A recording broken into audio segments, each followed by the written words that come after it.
Ya. Seterusnya tuan-tuan, nasihat agama atau wasiat iman seterusnya ialah kita redha dengan ketentuan Allah. Pandemik ini mengganggu kesihatan kita, menyukarkan perniagaan kita, menjadikan perniagaan kita gulung tikar, atau meragut nyawa ahli keluarga, saudara mara, jiran tetangga kita. Kita berserah pada Allah. Kerana yuhyi, Allah yang menghidupkan.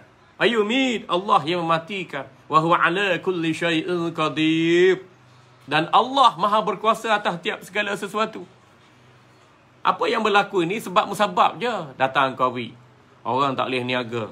Orang kena patuh SOP. Kena pakai pelitup muka. Tak boleh nak makan apa di kedai. Tak boleh nak rentas daerah. Tak boleh nak rentas negeri. Tak boleh kita nak bekerja. Kena buang kerja. Ada dimasukkan hospital. Ada yang melibatkan kehilangan nyawa. Kita redha dengan qada Allah. Kalau kita nak komplain, nak komplain siapa?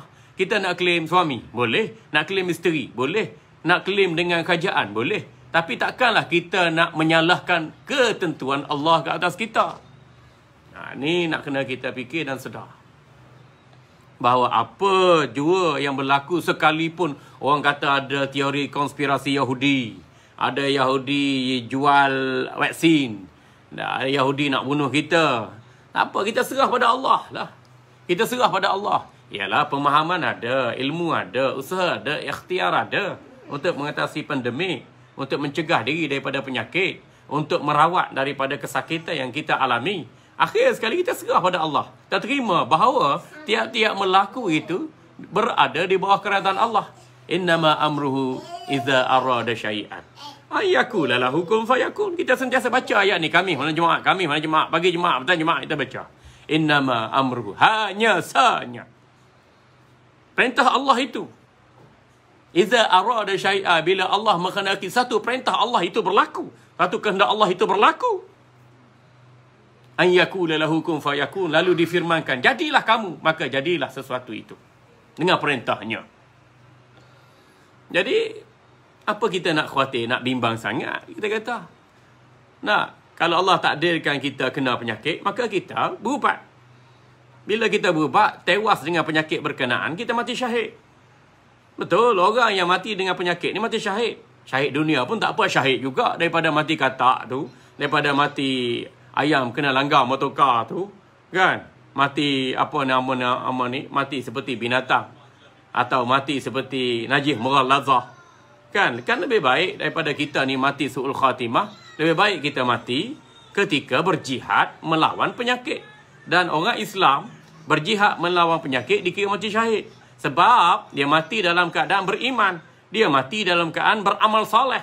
Dan melawan penyakit itu adalah merupakan sunnatullah, bahkan perintah Nabi kita Muhammad sallallahu alaihi wasallam. Alhamdulillah. Ya, dan kita terreda. Bila ditimpa kesakitan, kita berubat. Bila kita berubat stage pertama, stage kedua, stage ketiga, stage keempat, stage kelima, gagal juga, bila meninggal, kita terima itu suratan daripada Allah. Hidup lahirnya seorang manusia, perginya mati seorang manusia, semuanya berada di bawah jajahan takluk, kudrat dan irada Allah menjadi azali lagi. Ya, kita manusia ni sedihlah, hampalah, kecewalah dengan asbab manusia. Doktor lambat bertindak, kan? Mesin tak ada, kan? Katil tak cukup, kan? Hospital tak boleh masuk, kan? ICU gini, sebab vaksin yang mematikan. Terlebih makan ivermectin dah, ataupun tidak mengambil vaksin lah. Itu semua tu asbab.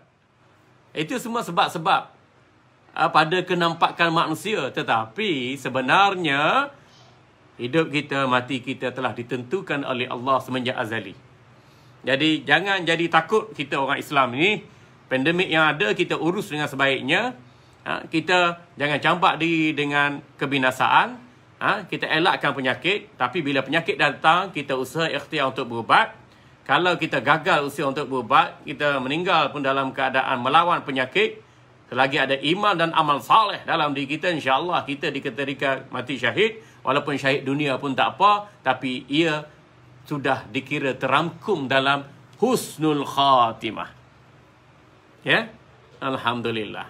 Tuan-tuan hadirin yang dirahmati Allah, yang terakhir sekali, ya, yang terakhir sekali, kita usaha, kita ikhtiar dan kita berserah pada Allah. Di sebalik pandemik, di sebalik ujian yang berlaku, usaha, ikhtiar, kita berserah pada Allah Subhanahu wa taala. Nah, kalau nak ambil vaksin, barang sesiapa yang fikir ambil vaksin boleh mencegah diri daripada COVID, silakanlah. Bagi yang tak nak ambil vaksin, terpulanglah. Sebab vaksin, hukum Majlis Fatwa kata harus. Harus maknanya harus untuk kita ambil atau harus untuk kita tak ambil. Tapi ada setengah orang yang tak tahulah, dia faham kot celah mana fatwa tu. Dia nak paksa orang pula pergi ambil. Sepatutnya tak ada paksaan. Kalau dalam urusan agama Allah, la ikraha fid din, tidak ada paksaan dalam agama Islam. Nah, bagaimana pula kamu berusaha untuk memaksa manusia untuk mengambil ubatan atau rawatan atau pencegahan tertentu? Masya Allah. Kan? Kalau masuk Islam pun tidak ada paksaan. Bagaimana pula kita ingin memaksa orang untuk mengambil ubat tertentu, rawatan tertentu, pil tertentu, vaksin tertentu? Jadi tuan-tuan, lu fikirlah sendiri. Nak ambil vaksin, silakan. Tak ambil vaksin, silakan.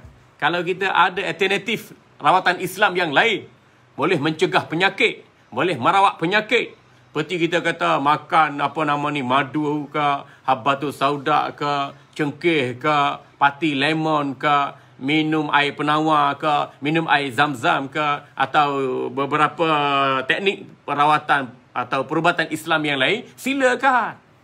Itu dalam kategori usaha ikhtiar untuk mengatasi penyakit. Itu dikira sebagai jihad fi sabilillah. Ya, alhamdulillah.